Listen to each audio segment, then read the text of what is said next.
लोक आस्था के महापर्व डाला छठ की धूम रही। काशी के गंगा घाट, तालाब, सरोवरों पर लोगों ने छठ मैया की पूजा की और अस्ताचलगामी भगवान सूर्य को अर्घ्य दिया।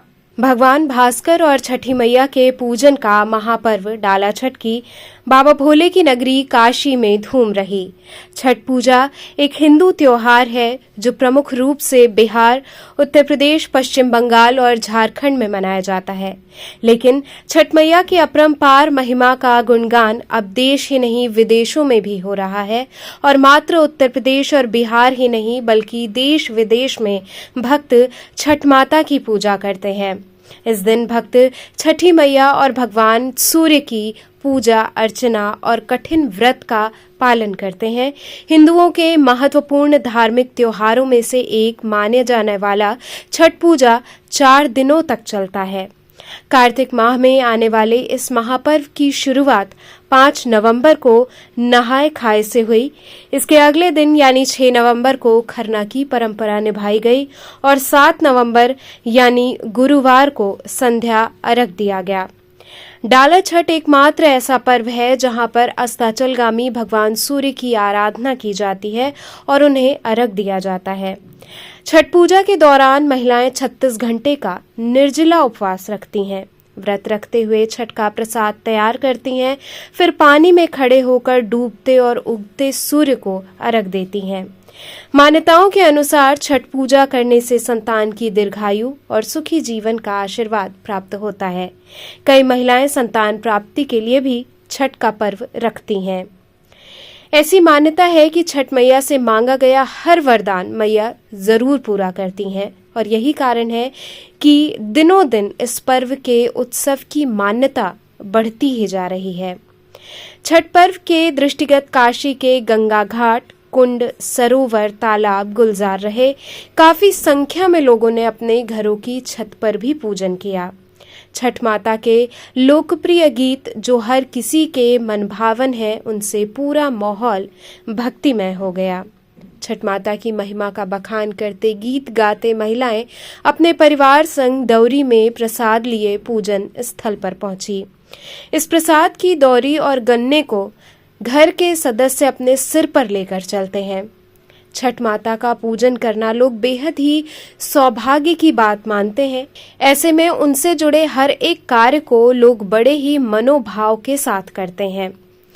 काशी के गंगा घाट का नजारा देखते ही बन रहा था, जहां दूर दूर तक व्रती महिलाएं अपनी बेदी पर दीपक जलाए छठ माता का पूजन आराधना करते नजर आईं। छठ मैया की महिमा से जिन भी लोगों की मनोकामनाएं पूरी हुई वो ढोल नगाड़े के साथ दंडवत करते घाटों पर पहुंचे। घाटों की आकर्षक साज सजावट, छठ माता के गूंजते गीत से पूरा माहौल अद्भुत रहा। सूर्यास्त से पहले ही व्रती महिलाएं जल के बीच खड़ी हो गईं और पूजन प्रारंभ हुआ। हाथों में सूप और उसमें सभी प्रसाद लिए आधे जल में खड़े होकर महिलाओं ने भक्ति भाव के साथ पूजन किया। इसके बाद जैसे ही सूर्यास्त हुआ, छठ मैया के गगनभेदी जयकारों के बीच अस्ताचलगामी भगवान सूर्य को अर्घ्य देने का सिलसिला प्रारंभ हो गया।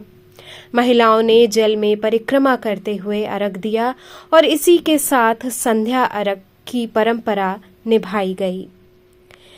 वहीं घाटों, सरोवरों और तालाबों के पास सुरक्षा की दृष्टि से व्यापक प्रबंध रहे। जल पुलिस और प्रशासन के लोग मुस्तैद रहे। वहीं बरेका के सूर्य सरोवर पर भी हर वर्ष की भांति इस वर्ष भी वृहद आयोजन किया गया। दोपहर बाद से ही सूर्य सरोवर पर लोगों के पहुंचने का क्रम शुरू हो गया। ढोल नगाड़े की धुन के बीच लोग सरोवर के समीप पहुंचे और विधि विधान से छठ माता का पूजन अर्चन किया। परंपरागत रूप से सुहागिन महिलाओं ने एक दूसरे को सिंदूर पहनाया। इस अवसर पर समिति की ओर से वृहद स्तर पर व्यवस्थाएं रहीं। इस अवसर पर भव्य मंच बनाया गया जहां पर भगवान सूर्य की आकर्षक प्रतिमा विराजमान की गई, जहां पूजन अर्चन हुआ। वहीं सरोवर के किनारे काफी संख्या में व्रती महिलाएं पूजन हेतु पहुंची। आसमान में लालिमा आते ही हर ओर छठ मैया के जयकारे लगने लगे और जैसे ही सूर्यास्त हुआ, सभी महिलाओं ने पूजन करते हुए डूबते हुए सूर्य को अर्घ्य दिया।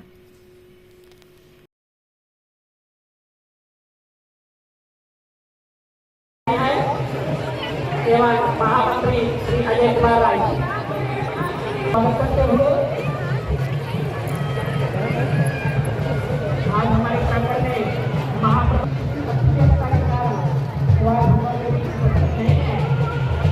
यहाँ पे लेकिन उनके जो कामना संदेश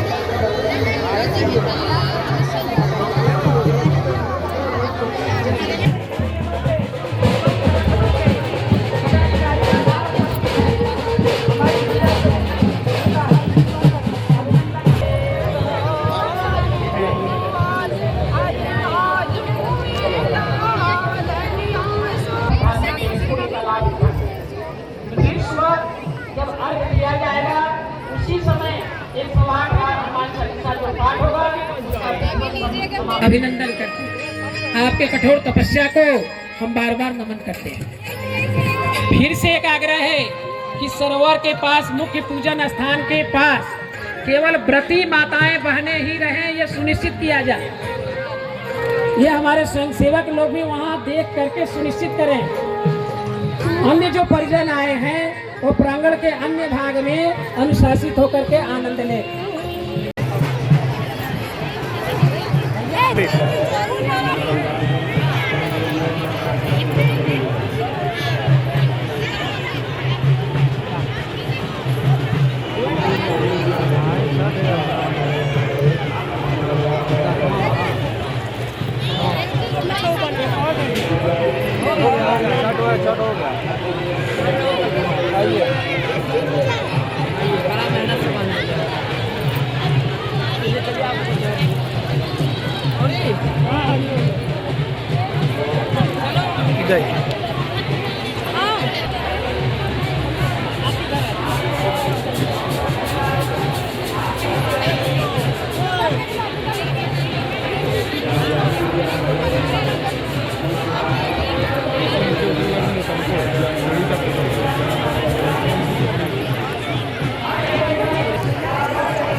बच्चा था से इधर आओ।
रुक जाइए माता जी, रुक जाइए, रुक जाइए। कम से कम 50 लोग को सिंदूर लगाई होंगी।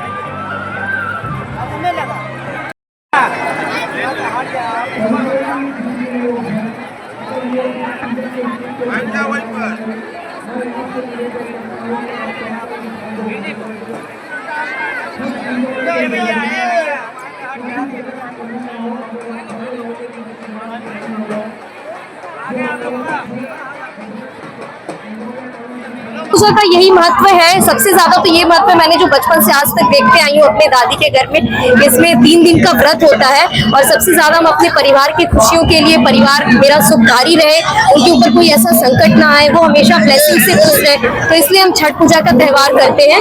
इसमें बहुत ही ज्यादा ये कठिन व्रत होता है, इसको स्त्रियां इस व्रत को करती हैं और बहुत ही प्रेम पूर्वक से करती हैं। और इसमें 2 टाइम का ये अर्घ होता है, हम संध्या समय में इसको अर्घ देते हैं जब सूर्य अस्त होता है, और सुबह के टाइम हम अर्घ देने आते हैं जब सूर्योदय होता है। तो छठ पूजा का बहुत ही ज्यादा महत्व है। बेसिकली इसका महत्व बिहार में है और इसका एक सीता मैया से भी इसका उजागर हुआ इस पूजा का, क्योंकि सीता मैया भी इस चीज को की हुई है अपने समय में, तो इसलिए छठ पूजा सबसे ज्यादा महत्वपूर्ण है मिथिला नाटी में एंड बिहार में, ये दोनों जगह बहुत ही ज्यादा फेमस है, तो इसीलिए छठ पूजा और मुझे बहुत ही ज्यादा अच्छा लगता है। मैं दिल्ली से आई हूँ यहाँ पे छठ देखने। वैसे मेरी मम्मी भी छठ करती है और बिहार गई हुई है, और मुझे छठ की बहुत ज्यादा, मतलब मैं साल भर इंतजार करती हूँ इस त्योहार का, तो आज मैं यहाँ पे आई हूँ और मुझे बहुत ज्यादा अच्छा लग रहा है। इतना कुछ नहीं मुझे पता है, लेकिन पता है कि सारे त्योहार होते हैं ना, उनसे सबसे ज्यादा मतलब आप सोच नहीं सकते हैं कि ये व्रत है इसका साल भर इंतजार करते हैं, और ऐसे ही नहीं किया गया, व्रतों में व्रत महान, सच में बहुत महान व्रत है। आज कहाँ पे आई है, क्या है? ये डेलडब्लू है, यहाँ छठ पूजा होता है, वही पूजा ही देखने आए हैं हम लोग।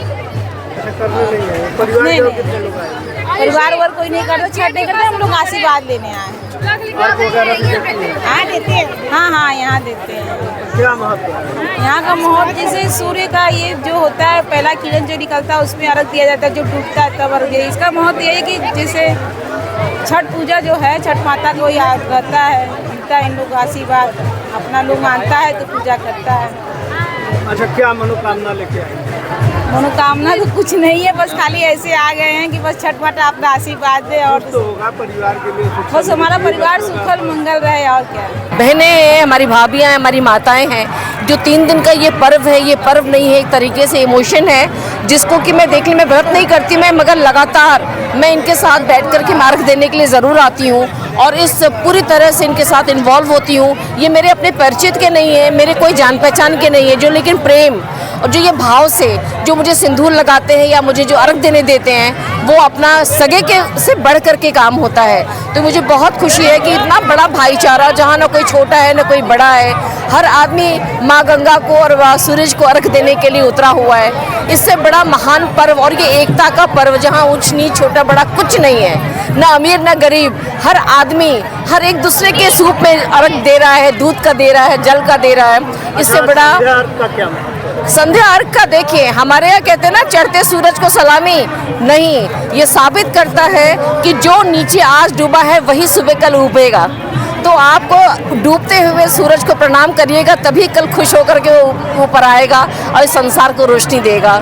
कोई संदेश? मेरा संदेश आज यही है काशी वासियों को कि आप इस पर्व से हमें जो सीख मिलती है वो यही है कि आज जो हमारे दिलों में है कि हम ऊंच नीच, छोटा बड़ा, अमीर गरीब, इन सब दूरियों को मिटा करके अगर एकता से और प्रेम से रहेंगे तो हम अपने काशी को विश्व पटल पर एक सांस्कृतिक धार्मिक शहर के रूप में स्थापित कर पाएंगे। देखिए, ये छठ का पर्व बिहार से खींचता हुआ बनारस आ चुका है। आप 80 पे चले जाइए, किसी घाट पे चले जाइए, और ये सूरज कुंड है जो DLW का, वो एक अपने में एक अनूठी है। यहाँ दूर दराज से लोग आते हैं, किसी को कोई मना ही नहीं है कि वो DLW का कर्मचारी होना चाहिए, कोई भी आकर यहाँ पूजा करता है श्रद्धा से। इसलिए मैं हार्दिक शुभकामनाएं और बधाई देती हूँ समस्त काशीवासियों को।